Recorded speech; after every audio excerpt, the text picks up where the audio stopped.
Hey guys, welcome back to the channel. Today we're going to cover episode 78 of My Hero Academia, Smoldering Flames. So, episode starts off with where it ended last time with League of Villains basically beating up overall and taking his drugs. Well, less of a beat up, more of a I don't know actually, but they take the drugs while he's captured and in police custody. They put that hero, Sand Hero, in the small ball thing. I forget what it's called right now.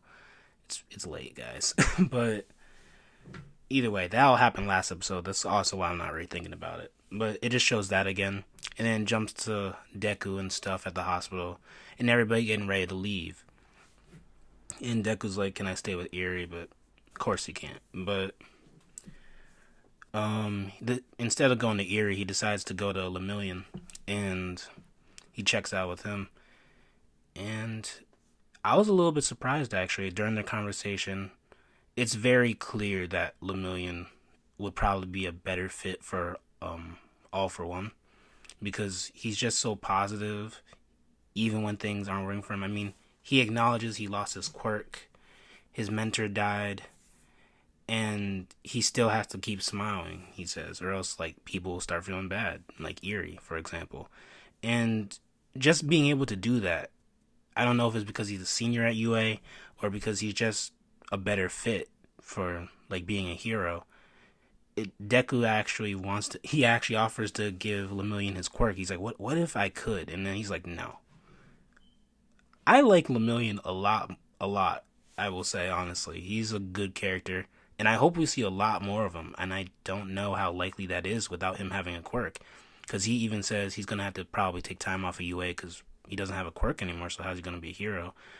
But he still sees his future with being heroes and stuff like that, which is cool. And I hope he does become a hero. And I hope that Eerie at some point, when she has a little bit more mastery over her power, is able to reverse him back to the point where he has his quirk, because that would be cool. I like seeing them fight, and it was cool. And I'm sad we only saw one major fight with him. And then after that, Deku and Kirishima go deal some paperwork. So does Asu and Uraraka. Wow, that was terrible. But you know who I'm talking about.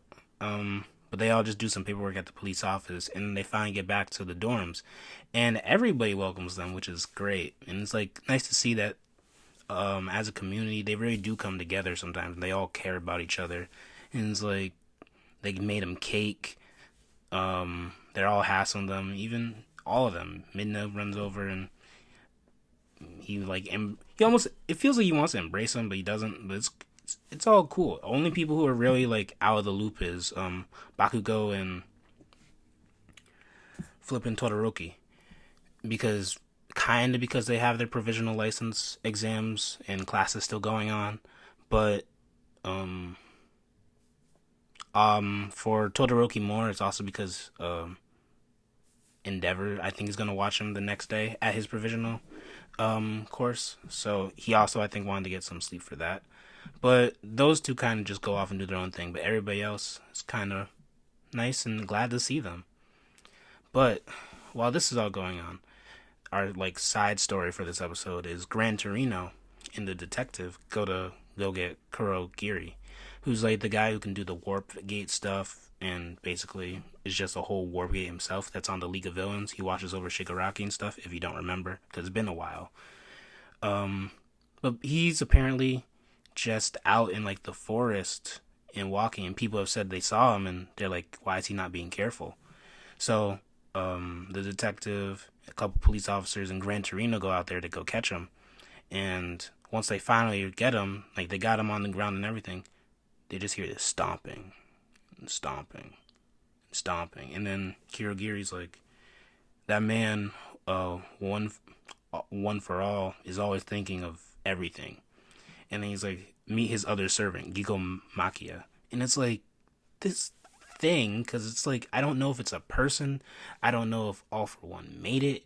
I don't know if it's a person with a quirk that's made them like this.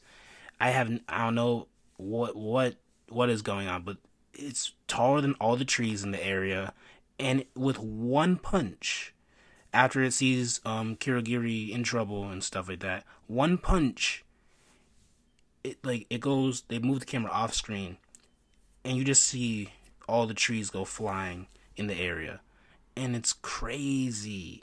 When they switched the scene at first, I didn't think that Gran Torino was gonna make it out alive. I didn't think anybody was gonna make it out alive. And but of course, like they do, and they capture Kirigiri and stuff like that, which is good.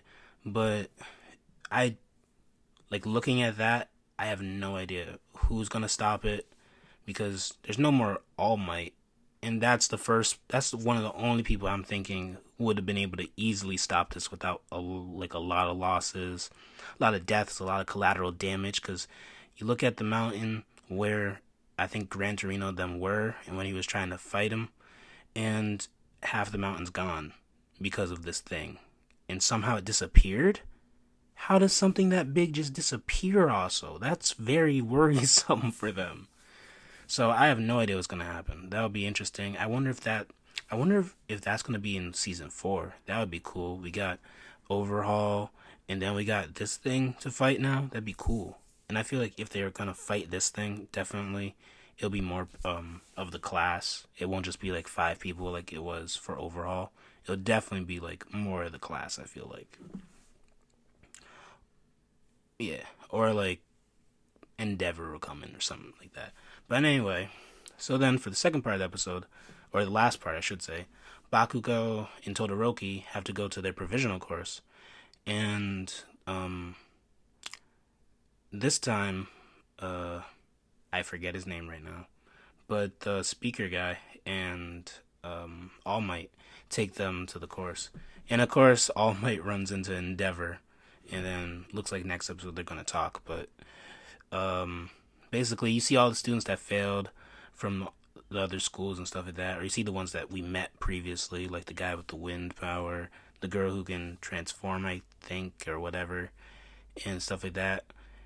And the other guy who I forget what his power was right now, but that guy, the guy who's really strict. But yeah, so it looks like they're all gonna be in the next episode. It's gonna be cool. Yeah, but tell me what you thought of the episode. Personally, I feel like it was a decent recap episode. Because, I mean, before you got Todoroki and Bakugo leaving, you just got Deku kind of in his bed thinking, like, yo, too much happened. It's crazy. And he's right for what happened in this season. Even though it felt like over a long time, for them especially, it was over, like, such a short amount of time. And it was only, honestly, like, 15 episodes or, like, 10 episodes, I think. So it wasn't that long. And, yeah. But tell me what you think. I thought it was a pretty good kind of recap, kind of ending to that arc episode. Get back to the status quo of My Hero Academia, back to some schooling with these provisional courses. And yeah, and it was very interesting seeing that thing that they're gonna fight, because I don't know what to call it. I don't even know if that's a person, but that was interesting. So tell me what you think. Like, comment, subscribe, share. Thanks for watching.